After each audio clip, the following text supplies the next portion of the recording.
As the protests in Los Angeles over Trump's immigration crackdown have gotten more virulent, we've had Donald Trump call in the California National Guard, and there's even talks that the Marines might be deployed in the city. Meanwhile, Karen Bass, the mayor of LA, and Gavin Newsome, the governor of California, have said that Trump is stoking the fire of these riots with these decisions. Meanwhile, they've been unable to maintain order in the city, and today Gavin Newsome even announced that he'll be suing the Trump administration over that decision.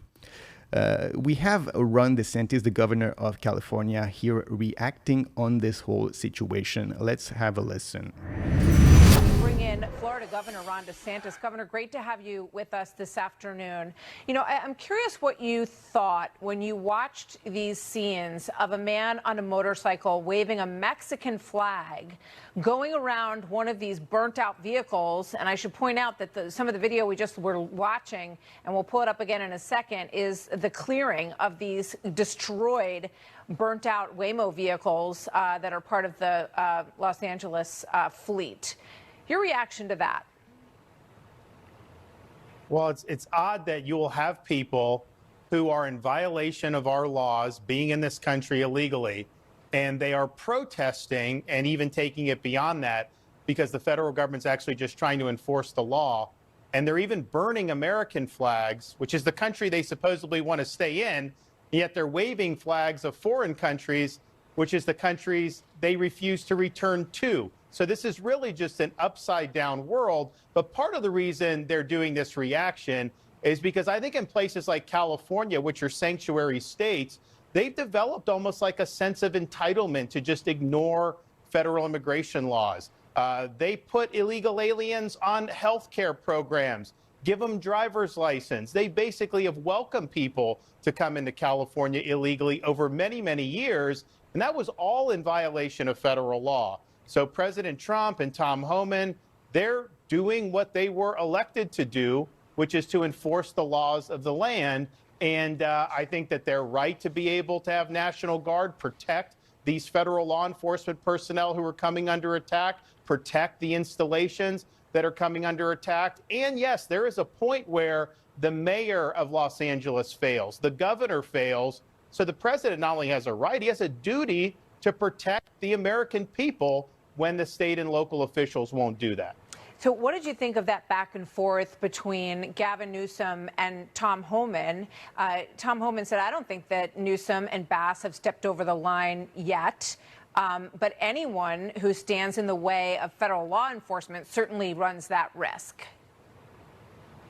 Well, look, I think Newsome's begging for something like that because I think he can parlay that into sympathy with the left wing of the Democratic Party. But I think it's a symptom of how far left this party has done, where you have major Democrats standing on the side of illegal aliens that are torching vehicles and causing these riots, rather than standing with the men and women of law enforcement who are trying to do their jobs. And it's one of the reasons why the Democratic Party is struggling so much nationally, because of people like the mayor and people like the governor. You know, we all remember what happened in Minnesota, and we remember the accounts that it was mostly peaceful as we watched them abandon the 3rd precinct in Minneapolis. The police drove out, and it was then taken over by protesters. But this soundbite that I want to play right now it begins with Karen Bass, the mayor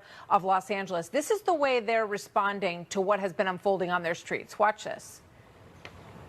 There was a protest that got a little unruly late at night. We are having an administration that's targeting peaceful protest scenes of people peacefully protesting. There have been no violence where anybody that was protesting hit anybody, shot anybody, threatened anybody.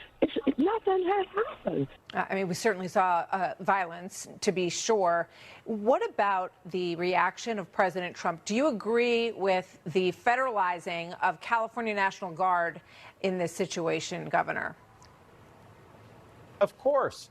The locals are supposed to handle this. Like in Florida, if we had something, we'd have sheriffs and police chiefs that would handle it, and mayors. And if they didn't do it, then I would come in as governor and we would make sure it happened. Well, in California, both state and local have broken down. So he has a right to do that. And I think President Trump has a duty to do it. It's interesting because the clips you played, that's part of the reason California's hemorrhaged population over these last few years. I can tell you the people that have flooded into Florida from Minnesota after those BLM riots, from California, from New York City. Yes, we were open during COVID. Yes, we have no state income tax. Yes, we have a lot of things going for us. But the number one reason people would give is public safety, because you've seen officials like that mayor turn her back on the law-abiding citizens. You've seen the governor side with the criminal element and let inmates run the asylum. And that really strikes at the heart of people's ability to live their lives and prosper and protect their families. So I am not surprised to hear that rhetoric. It's obviously delusional. People remember what happened in Minnesota. They remember when you have a CNN reporter standing in front of a fire saying it's mostly peaceful, that's gaslighting. And so I think a lot of people are not going to be gaslit by this, and you will continue to see people leave Southern California if this is the type of governance they're getting. All right, a fairly accurate assessment of the situation here by Ron DeSantis. And it seems like the Democrats, they are trying to repeat the playbook of a few years ago of the first Trump administration, when these types of demonstration turned out to be very, very effective. But now we're in a different time after the Biden administration, and it seems the public opinion is not being swayed by these types of demonstration. And the Democrats and the mainstream media, as DeSantis pointed out, polling so low is not a good sign for the Democrats. And someone like Gavin Newsome, who's one of the leaders of the Democratic Party and someone who's expected to be running for president in the future, is perhaps making a very bad mistake here for his political future. In a few years from now, when he will be running for president, people will bring back these moments of the LA fires and these riots and point out that perhaps he is not competent enough to be president of the United States. Maybe it is not the best decision for him, but anyway, guys, this is it for today. Thank you for watching this video. Don't forget to subscribe to the channel and leave a like, and I will see you all on the next one. Peace. Hit me with that like, and sub to the channel. Hit me with that like, and click the effing bell. Click that bit, alright. The algo recommends for she go like. The algo knows you well. Hit me with that like, subscribe to the channel. Hit me with that like, and click the effing bell.